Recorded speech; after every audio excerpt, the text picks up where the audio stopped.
My name is Amelia, and I'm a 30-year-old saleswoman.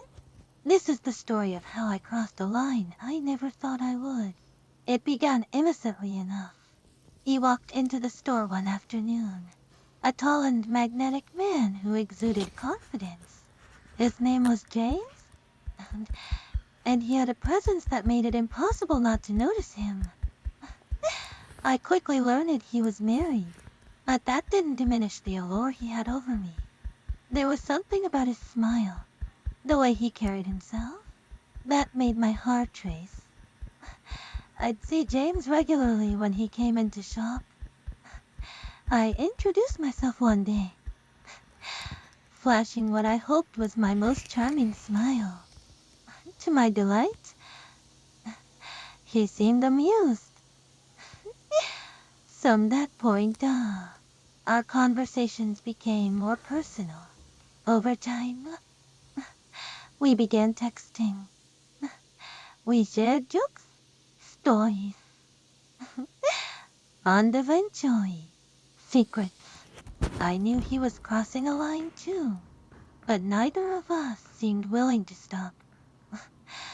Finally, after a particularly flirty exchange, I decided to take a bold step. I invited James to my apartment for dinner. We shared a meal, the conversation flowing easily as always. The wine loosened our inhibitions, and the tension between us became impossible to ignore.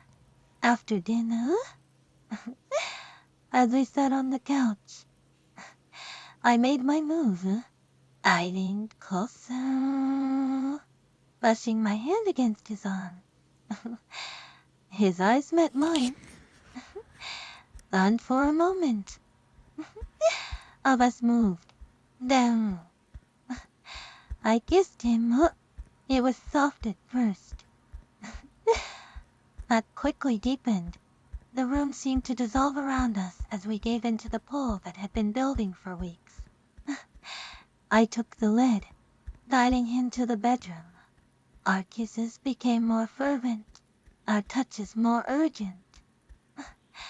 I pushed him gently onto the bed, my heart pounding as I climbed on top of him. The world outside ceased to exist as we lost ourselves in each other. His hands roamed my body. I reveled in the sensation of being completely desired.